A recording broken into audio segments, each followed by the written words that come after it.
it's going to be very tempting to use AI as a weapon. It's going to be very tempting. In fact, it will be used as a weapon. Good news. I have good news. No, AI is not going to kill us all. Hi everyone, welcome to Clone Compounding, where our mission is to learn from others in order to achieve financial independence. AI is all the rage these days, so in today's video, let's look at the summary from the latest write-up from Marc Andreessen on why AI will save the world. Marc is a co-founder and general partner at the venture capital firm Andreessen Horowitz, aka A16Z. He's an innovator and creator of software products used by more than 1 billion people. 12 years ago, he wrote a memo on why software is eating the world, and his predictions certainly became true. This memo is titled, Why AI Will Save the World. The memo talks about the role AI is expected to play for the future of mankind, and in particular, the risks and opportunities at stake. It's a long memo, and this is a part 1 of the 3-part video series on this memo. Before we start, please smash that like button so others can find this video as well, and make sure to subscribe to receive next videos on these memos. Let's continue. Marc starts by sharing what AI is, the application of mathematics and software code to teach computers how to understand, synthesize, and generate knowledge in ways similar to how people do it. AI is a computer program like any other. It runs, takes input, processes, and generates output. AI's output is useful across a wide range of fields, ranging from coding to medicine to law to the creative arts. It is owned by people and controlled by people, like any other technology. Marc also shares what AI is not: killer software and robots that will spring to life and decide to murder the human race or otherwise ruin everything, like you see in the movies. Let's look at the first 4 takeaways from this memo. Takeaway 1. Can AI make everything we care about better?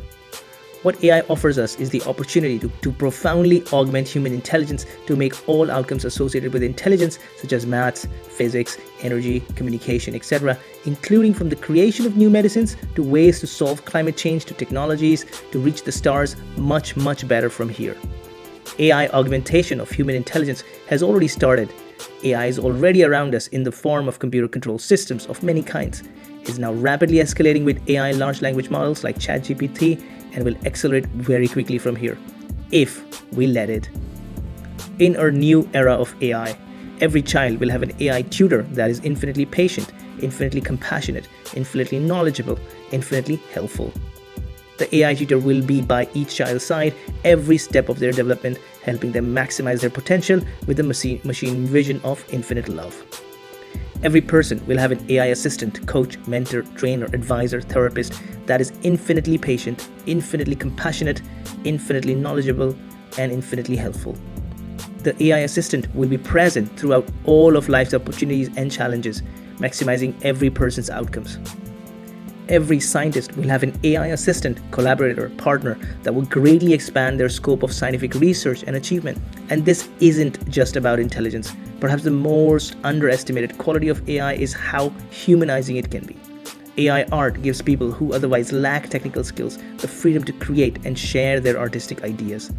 Talking to an empathetic AI friend really does improve their ability to handle adversity, and AI medical chatbots are already more empathetic than their human counterparts. Rather than making the world harsher and more mechanistic, infinitely patient and sympathetic, AI will make the world warmer and nicer. Takeaway 2. AI creates moral panic. Historically, every new technology that matters, from electric lighting to automobiles to radio to the internet, has sparked a moral panic. A social contagion that convinces people the new technology is going to destroy the world, or society, or both. The fine folks at Pessimist Archive have documented these technology-driven moral panics over the decades. Their history makes the pattern vividly clear. It turns out this present panic is not even the first for AI. Now, it is certainly the case that many new technologies have led to bad outcomes, often the same technologies that have been otherwise enormously beneficial to our welfare.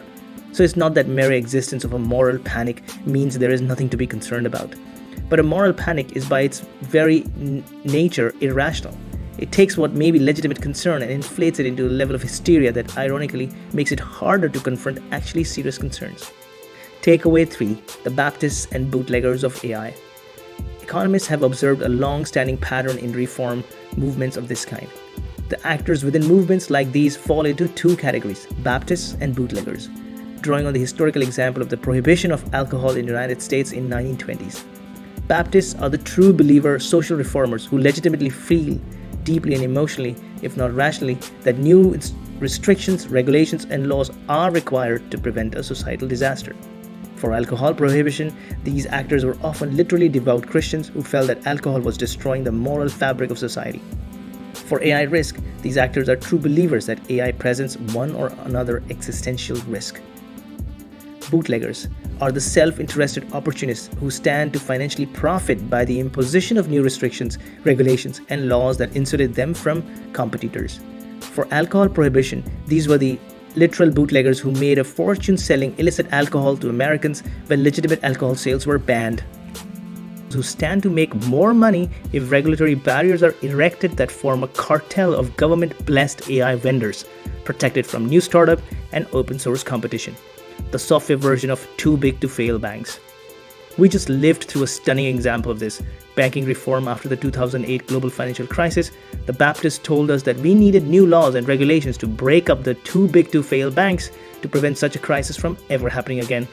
So the Congress passed the Dodd-Frank Act of 2010, which was marketed as satisfying the Baptist goals, but in reality was co-opted by the bootleggers, the big banks. The result is that the same banks that were too big to fail in 2008 are much, much larger now. So in practice, even when the Baptists are genuine and even when the Baptists are right, they're used as cover by manipulative and venal bootleggers to benefit themselves. And this is what is happening in the drive for AI regulation right now. Takeaway 4. Will AI kill us all? The first and original AI doomer risk is that AI will decide to literally kill humanity. The fear that technology of our own creation will rise up and destroy us is deeply coded into our culture. The presumed evolutionary purpose of this mythology is to motivate us to seriously consider potential risks of new technologies. Fire, after all, can indeed be used to burn down entire cities. But just as fire was also the foundation of modern civilization, as used to keep us warm and safe in a cold and hostile world, this mythology ignores the far greater upside of all new technologies, and in practice inflames destructive emotion rather than reasoned analysis. Just because pre-modern man freaked out like this doesn't mean that we have to. We can apply rationality instead.